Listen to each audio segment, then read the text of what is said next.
नमस्कार, आप देख रहे हैं न्यूज़ 8 का डिजिटल प्लेटफॉर्म और आपके साथ मैं हूं प्रीति भारद्वाज। आज हम बात करने वाले हैं 8वें वेतन आयोग को लेकर। जी हाँ, देखिए 31 दिसंबर 2025 को 7वां वेतन आयोग जो है वो समाप्त हो रहा है, उसकी अवधि समाप्त हो रही है और ऐसे में 1 जनवरी से नए वेतन आयोग की जो अवधि है वो लागू हो जाएगी। और क्या कुछ बड़े बदलाव हो सकते हैं केंद्रीय कर्मचारियों से लेकर हर एक उस कर्मचारी के सैलरी क्राइटेरिया की हम बात कर ले, जो महंगाई भत्ता मिलता है उसके बारे में बात कर ले, हाउस रेंट अलाउंस जो मिलता है अगर उसके बारे में भी हम बात करें तो क्या कुछ बड़े बदलाव होने वाले हैं नए साल की शुरुआत से, ये भी आपको बताएंगे।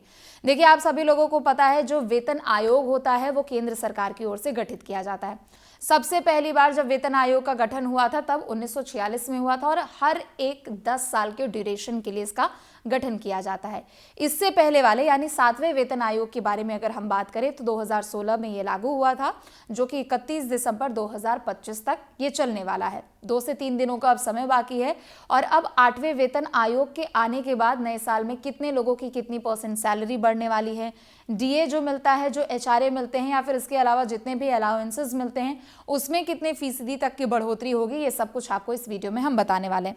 सबसे पहले देखिए, शुरुआत कर लेते हैं कि वेतन आयोग होता क्या है। केंद्र सरकार की ओर से वेतन आयोग का गठन किया जाता है और दरअसल वेतन आयोग एक आयोग की तरह काम करता है, यानी जो केंद्र सरकार के केंद्र के अधीन जितने भी कर्मचारी काम करते हैं, चाहे वो राज्य के लिहाज से हम बात करें या फिर केंद्र के लिहाज से बात करें। हालांकि राज्य सरकार का जो यहाँ पर थोड़ा क्राइटेरिया होता है वो थोड़ा सा इससे अलग होता है।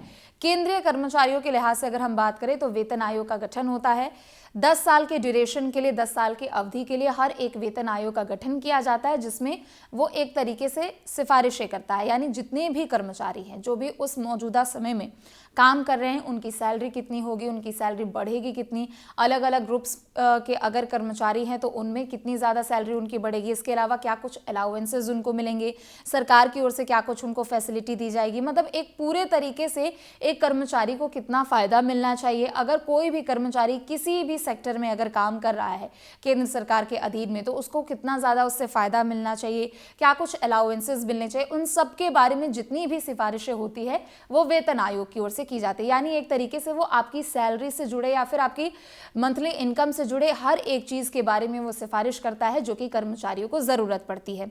1946 में सबसे पहली बार इसका गठन हुआ था और हर एक 10 साल की अवधि के लिए इसका गठन भी किया जाता है। अब हम बात करते हैं 8वें वेतन आयोग के बारे में। जी हाँ, आप सभी लोगों को पता है कि नवंबर 2025 में ही केंद्र सरकार की ओर से 8वें वेतन आयोग के लिए नोटिफिकेशन जारी कर दिया गया था, यानी नोटिफाई कर दिया गया था। हालांकि ये जो पूरी प्रक्रिया होती है उसमें थोड़ा सा समय ज़रूर लगता है, यानी जब भी जो वेतन आयोग होता है, यानी अभी जो 7वां वेतन आयोग चल रहा है उसकी अवधि जब समाप्त होगी ठीक उससे कुछ दिन पहले अगले वेतन आयोग के लिए नोटिफाई किया जाता है।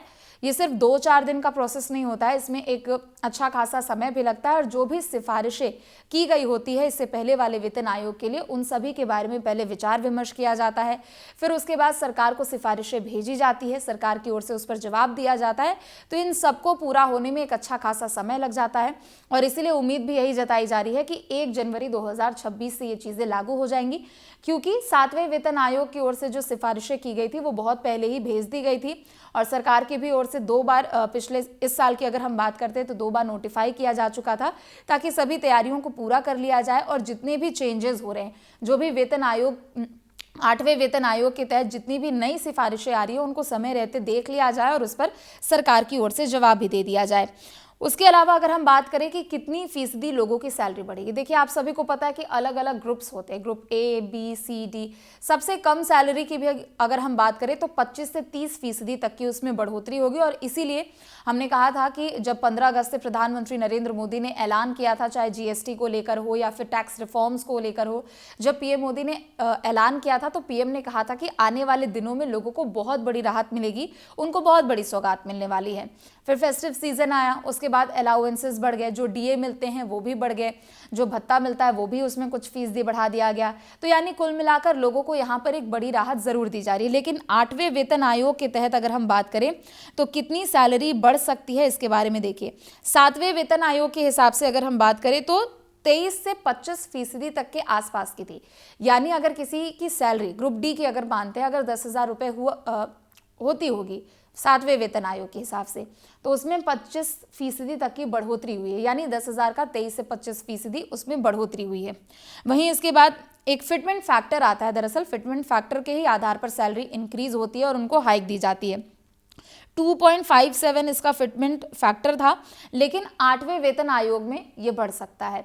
7वें वेतन आयोग में 23 से 25% तक का इंक्रीमेंट था, तो अब वो 8वें वेतन आयोग में 25 से 30% तक का इंक्रीमेंट हो सकता है। और इसमें जो दरअसल फिटमेंट फैक्टर है वो भी थोड़ा सा बढ़ सकता है। लेकिन मौजूदा ये है कि मौजूदा समय की अगर बात करें तो जितने भी कर्मचारी है, ऐसा अनुमान जताया जा रहा है कि जो भी यहाँ पर 25 से 30% तक की उनकी सैलरी में हाइक होगी, जो भी थोड़ी बहुत उनकी सैलरी बढ़ती है, उसमें कुछ लोग ऐसे हैं या फिर एक बड़ा नंबर है जिनकी सैलरी 2 गुना हो सकती है। जी हाँ, चाहे वो ग्रुप डी के हो या फिर ग्रुप ए के हो। फिटमेंट फैक्टर के आधार पर उन सभी लोगों की सैलरी बढ़ सकती है।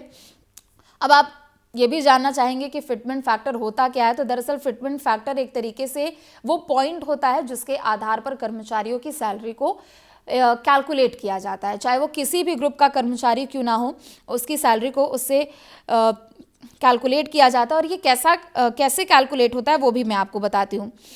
जो दरअसल फिटमेंट फैक्टर एक तरीके से मल्टीप्लायर नंबर है। जो भी आपकी बेसिक सैलरी होती है उससे मल्टीप्लाई करते हैं और उसके बाद उसकी जो बेसिक सैलरी के बाद जो भी मल्टीप्लायर नंबर निकलता है उसको फिटमेंट फैक्टर एक तरीके से कहा जाता है। और उसी फिटमेंट फैक्टर के आधार पर सरकार ये तय करती है कि महंगाई भत्ता कितना देना है, डीए कितना देना है, एचआरए कितना देना है, वो सब कुछ उसी फिटमेंट फैक्टर के आधार पर डिसाइड कर लिया जाता है।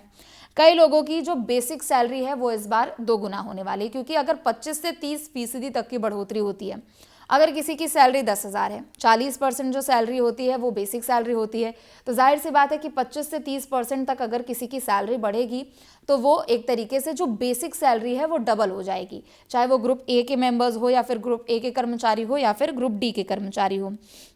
इस बार का जो फिटमेंट फैक्टर है, अगर 2.15 जो बताया जा रहा है, जो रखा जा रहा है, उस लिहाज से अगर देखा जाए तो ग्रुप डी और ग्रुप सी के अधिकतर ऐसे कर्मचारी होंगे जिनकी बेसिक सैलरी जो है वो सीधे यहाँ पर डबल होने वाली है। सपोज अगर किसी की सैलरी 18,000 रुपये है, बेसिक सैलरी, अगर 2.15 के लिहाज से अगर उसको कैलकुलेट किया जाता है तो वो फिर 38,700 रुपये पहुँच जाएगी। आप समझिए कि डबल से भी कुछ % ज़्यादा यहाँ पर उनकी सैलरी बढ़ सकती है। महंगाई भत्ता हो, हाउस रेंट अलाउंसेस हो, सब कुछ बढ़ सकता है, लेकिन इंतजार करना पड़ेगा 1 जनवरी 2026 तक का, चूंकि यहाँ पर जो भी यहाँ पर सिफारिशें पुराने वेतन आयोग के सामने रखी गई हो उन सभी को केंद्र सरकार के सामने रखा जाएगा। और किन किन लोगों को इसका लाभ मिलने वाला है, 8वें वेतन आयोग का 8th पे कमीशन का किन किन को लाभ मिलेगा, ये भी मैं आपको बता देती हूँ। केंद्रीय कर्मचारी जितने भी है, यानी जितने भी सेंट्रल और गवर्नमेंट एम्प्लॉई है उन सबको सीधे तौर पर फ़ायदा मिलने वाला है। रेलवे कर्मचारी हो, रक्षा कर्मचारी हो या फिर केंद्रीय संस्थानों के जो टीचर्स हैं उनको सबसे ज़्यादा फ़ायदा मिलेगा। इसके अलावा 100% जो कि गवर्नमेंट सेक्टर में है उनको इसका सीधे तौर पर फ़ायदा मिलने वाला है। जो भी केंद्र सरकार के अधीन काम करते हैं, अभी जो इनकी संख्या बताई जा रही है वो लगभग 70 लाख बताई जा रही है। जाहिर सी बात है कि सीधे तौर पर उन सभी केंद्रीय कर्मचारियों को 8वें वेतन आयोग के जरिए बहुत बड़ी सौगात मिल सकती है और उनकी सैलरी में भी एक बहुत ज़्यादा इजाफा देखने को मिल सकता है। फिलहाल के लिए बस इतना ही। आप देखते रहें न्यूज़ स्टेट। नमस्कार। आपके मोबाइल पर तुरंत आएगी ब्रेकिंग न्यूज, स्क्रीन पर सबसे पहले दिखेगी बड़ी खबर, देश दुनिया की हर खबर एक जगह। अब आपके मोबाइल पर तुरंत फटाफट इंस्टॉल कीजिए न्यूज़ नेशन ऐप और रखिए खुद को अपडेट।